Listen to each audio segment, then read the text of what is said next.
如果我告诉您，导致您膝盖酸痛、早晨僵硬、全身发炎，甚至血管堵塞的元凶，并不全是油腻的红肉或甜食，而可能正是您每天餐桌上常见的几样健康蔬菜，您会相信吗？听起来匪夷所思，但越来越多人的经验指出，某些我们以为有益的蔬菜，其实可能在悄悄伤害关节，加剧体内的发炎反应。到底是哪些蔬菜这么邪门，要我们立刻停止食用？它们又是如何对膝盖和身体造成影响的？今天就让我们深入揭开这个饮食谜团，一探究竟。在进入主题之前，我们先想象一个场景，许多上了年纪的长者，每天早上起床时膝盖僵硬疼痛，走路时关节像生锈了一般。根据统计，约每6个人当中就有1人饱受膝盖疼痛或关节炎之苦，且年纪越大比例越高。有调查指出，在65岁以上的长者中，将近一半罹患退化性关节炎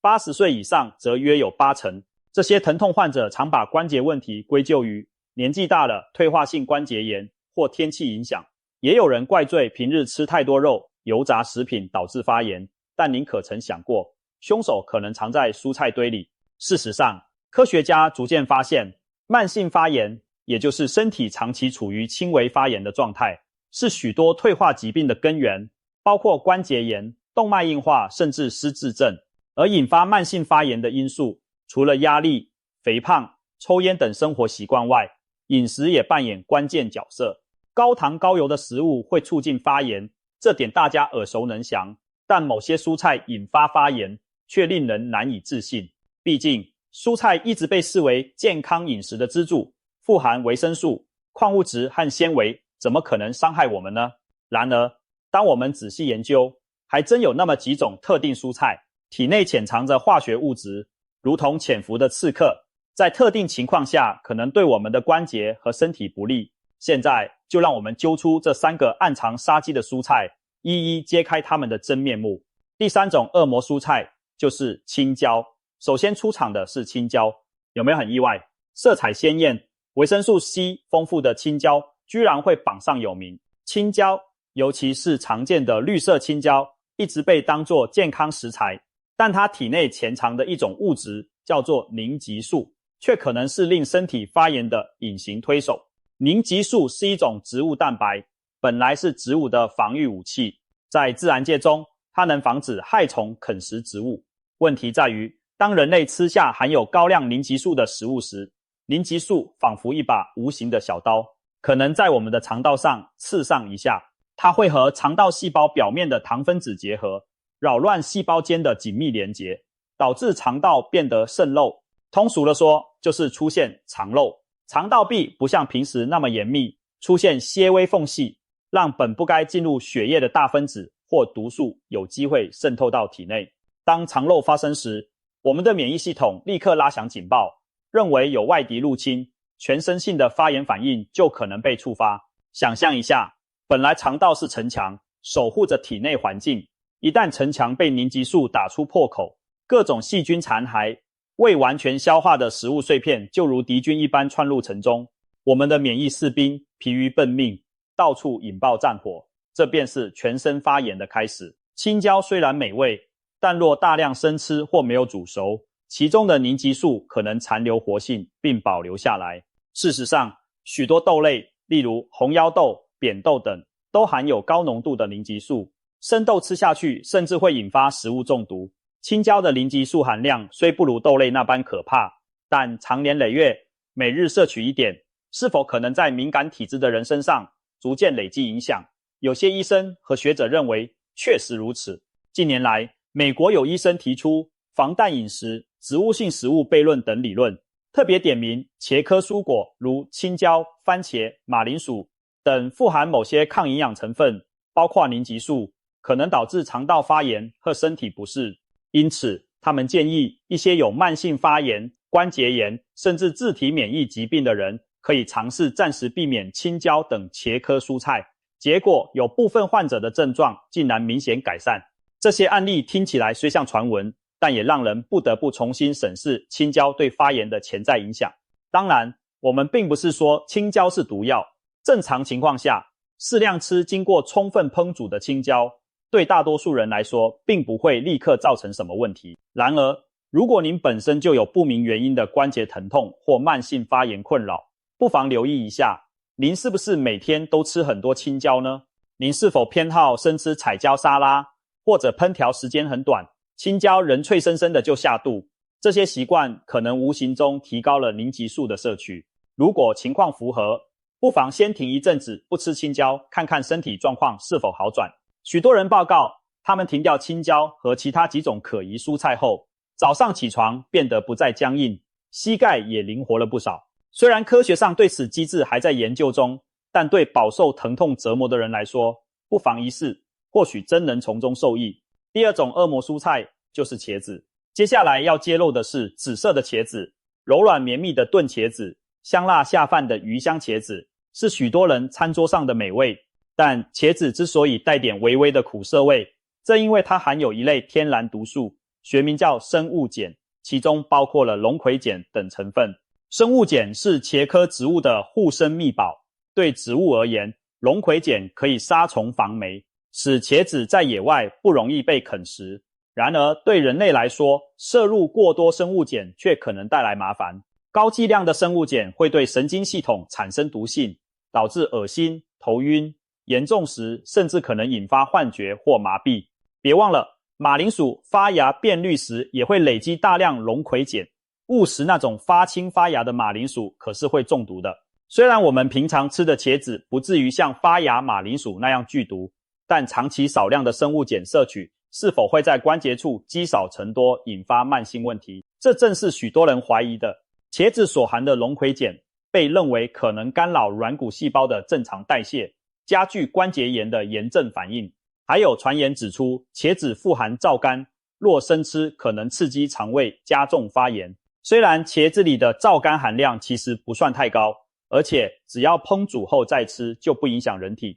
但如果茄子没有煮透，这些成分或许仍残留活性，让肠胃敏感的人产生不适，间接引起全身性发炎。有趣的是，历史上人们早就对茄子的毒性有所耳闻。在中世纪的欧洲，茄子曾被戏称为疯狂苹果。据说有人吃了过量没煮熟的茄子后，出现神志恍惚，于是当时的人以为茄子会使人发疯。虽然这听起来夸张，但背后反映的正是茄子所含生物碱对神经与身体的潜在影响。进入现代后，也有医师开始注意到关节炎患者与茄子等茄科蔬菜之间可能存在关联。1979年前后，美国佛罗里达大学的科学家诺曼·齐尔德斯提出了茄科蔬菜关节炎假说。他发现许多关节炎患者在停止食用茄子、番茄、辣椒等茄科蔬菜后，关节疼痛居然有所缓解。这项观察最初遭到不少质疑，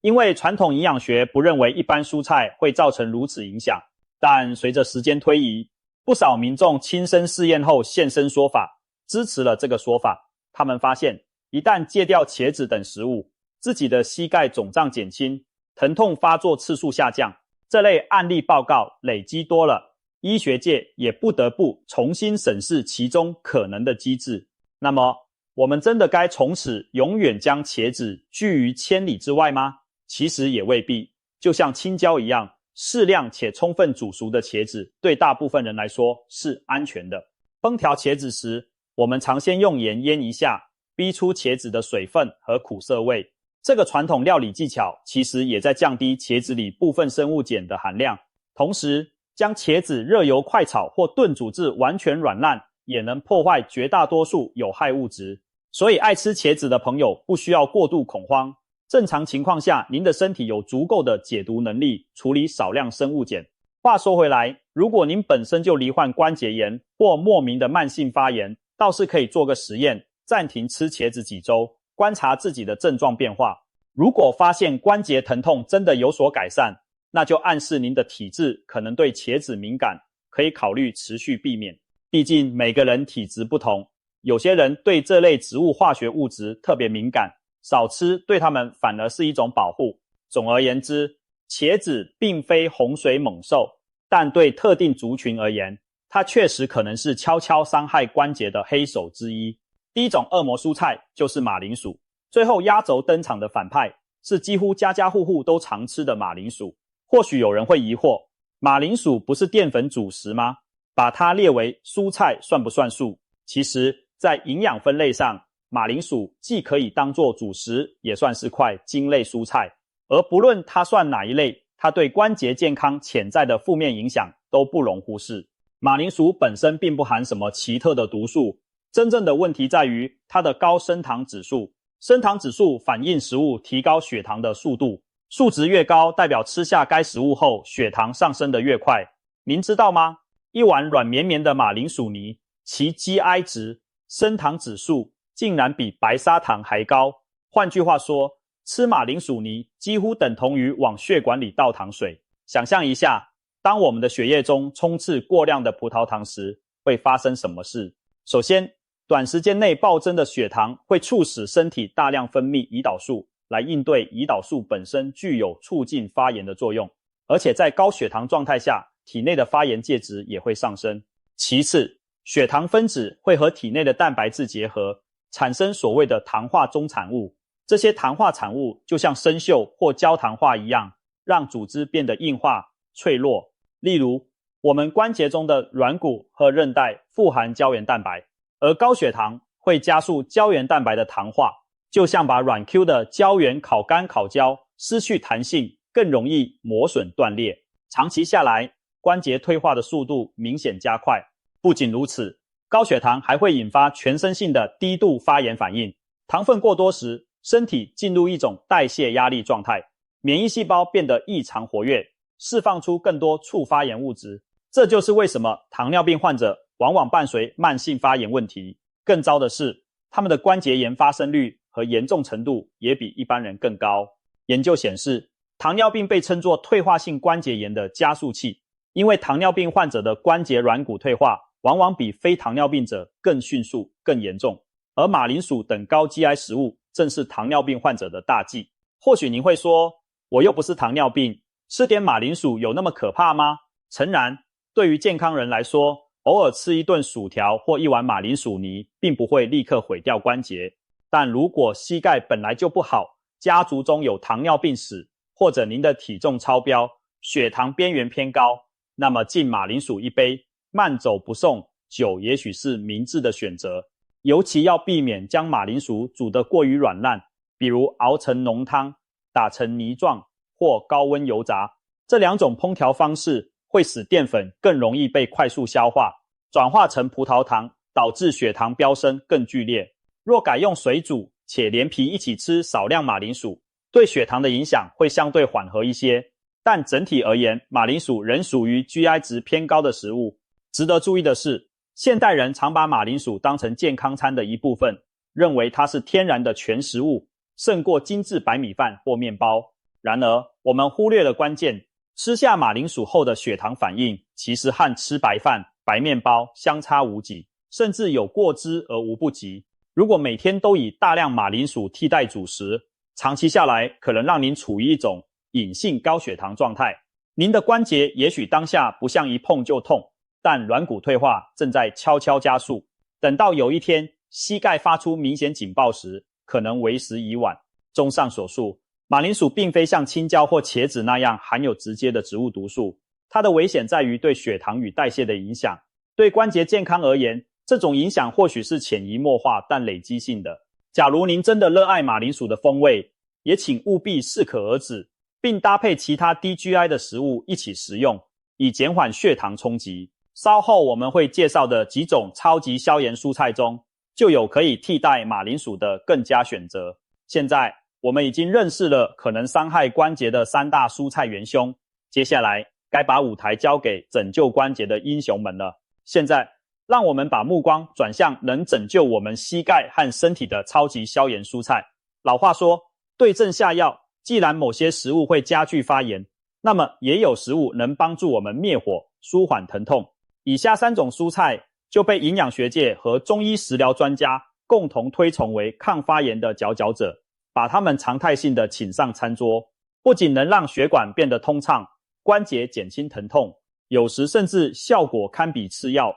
第三种超级消炎蔬菜就是地瓜。在讨伐完马铃薯之后，我们马上欢迎它的正面典范地瓜又称红薯或番薯。地瓜可以说是马铃薯的甜美双胞胎兄弟，但带给身体的影响却天差地别。首先，地瓜富含膳食纤维，纤维能减缓糖分的吸收，让地瓜的升糖指数比马铃薯低得多。一般而言，白马铃薯的 GI 值高达80以上，而橘红色地瓜约在50出头，差异相当惊人。换言之，吃地瓜不会引起血糖的大起大落，可大幅降低因血糖波动导致的发炎风险。更厉害的是，地瓜拥有丰富的抗氧化营养。那鲜艳的橘红色淀粉质来自大量的贝塔胡萝卜素。贝塔胡萝卜素进入人体后，可转化为维生素 A， 而维生素 A 是强效抗氧化剂，能帮助清除体内让关节发炎的自由基。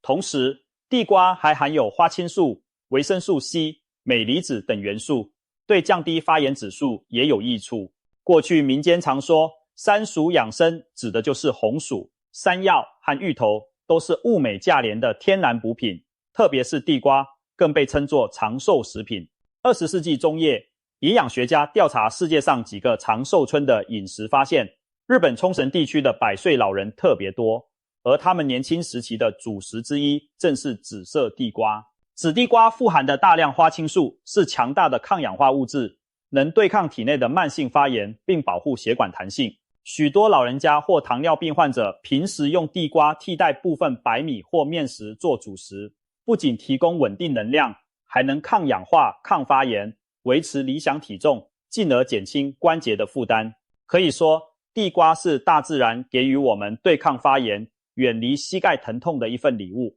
当然，地瓜虽好，吃法上也有讲究。为了充分保留其营养，并获得最佳的降糖抗炎效果，建议以蒸或烤地瓜为主。这样的烹调方式能较完整的保留维生素，也让纤维发挥作用，避免将地瓜做得过于软烂或加糖调味，以致提高 GI 值。试想，当您午餐将白饭换成一根香甜松软的烤地瓜，下午血糖不再像过山车般飙升，体内的发炎水准也会稳定许多，您的关节或许就不再隐隐作痛了。这种简单的改变，对某些人来说，效果可能比吃消炎药还明显。接下来隆重介绍黑木耳。黑木耳或许不像地瓜和西兰花那样常出现在抗发炎榜单中，但在东方传统养生里，它可是赫赫有名的血管清道夫。黑木耳是一种食用真菌，干或泡发后呈柔软的黑色薄片，常见于凉拌和小炒菜肴。千百年来，中医药典认为黑木耳具有活血化瘀的作用，能够通畅血脉，去除瘀滞，因此被用来预防心血管疾病和改善血液循环不良的症状。现代科学研究也证实，黑木耳富含多糖体与多种植物化合物，具备抗凝血、抗氧化、抗发炎等功效。其中的黑木耳多糖有实验发现，可以降低实验动物体内的发炎指数，抑制炎症因子的产生。同时，黑木耳还能降低血液中的坏胆固醇含量，防止血小板过度凝集。这些作用综合起来，有助于保护心血管健康，并降低慢性发炎风险，对心脏与关节都有间接的好处。黑木耳有一个有趣的外号，叫素中之荤，意思是说，它虽然是素食食材，营养价值却媲美荤菜。举例来说，黑木耳中的铁含量相当可观，对缺铁性贫血的人有帮助。此外，它还含有钙和胶质，据说有助于强健骨骼关节。特别值得一提的是，黑木耳的胶质含多糖体被认为能保护关节滑液，减少磨损。虽然这方面的作用还在研究中，但民间经验早有记载。不少老人家会用黑木耳煮汤或入菜，据说能软化血管，润滑关节，让人上了年纪也依然行动自如。或许这带有传说色彩，但至少黑木耳作为低热量高纤维的食物，可以帮助控制体重，减轻关节负荷，这点是毋庸置疑的。要发挥黑木耳的最大效益，建议将干品泡发后与其他食材同煮，让其营养溶出到汤汁里，更利于吸收。例如黑木耳红枣汤、黑木耳炒山药，都是中餐里经典的养生料理。需要注意的是，黑木耳有抗凝血作用，准备接受手术的人或本身有出血倾向的人，最好暂时避开，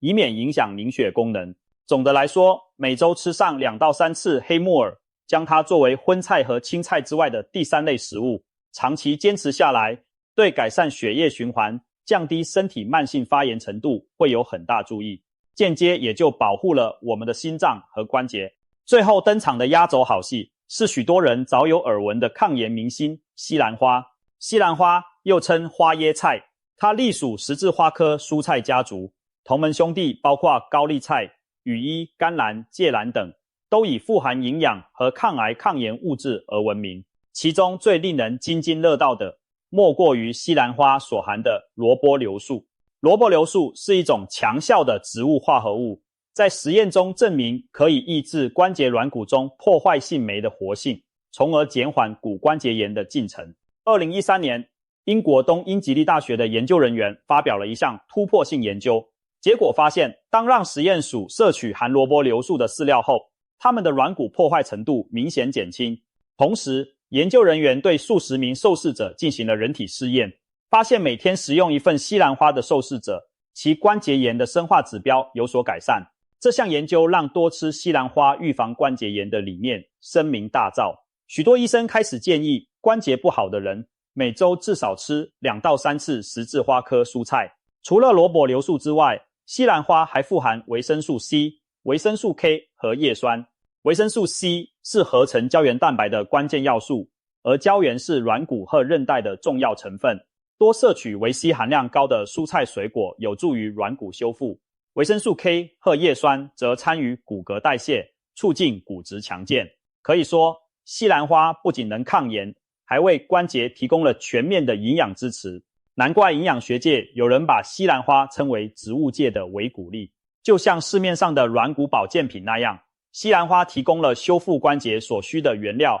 和抑制发炎的有效因子，而且没有药物的副作用。也许有人会问，每天要吃多少西兰花才能有明显效果呢？其实不需要太多。营养师建议每餐在盘子中留出约1/3的空间给蔬菜，其中经常出现绿花椰菜、西兰花就很好。如果您实在不喜欢西兰花的味道，也可以用花椰菜苗，也就是幼嫩的西兰花芽来代替。研究显示，花椰菜苗的萝卜硫素含量甚至远高于成熟的西兰花，吃一小把苗就能达到相当于一盘西兰花的抗炎作用。不管是西兰花还是其他十字花科蔬菜，关键在于长期坚持摄取，日积月累之下，您的身体将悄悄完成一次抗炎升级，关节健康自然会越来越有保障。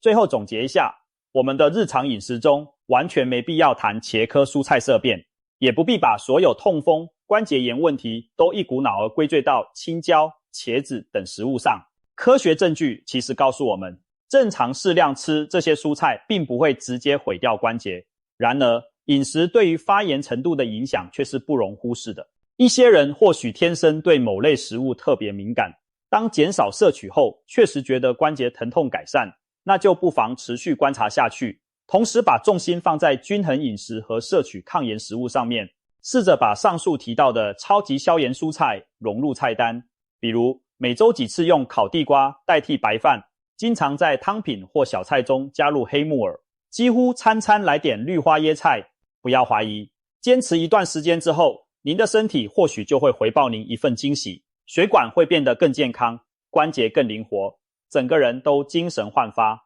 到了那时，您会发现原来透过饮食调理，我们真的可以在不知不觉中治愈自己，远离疼痛，迎向更轻松自在的生活。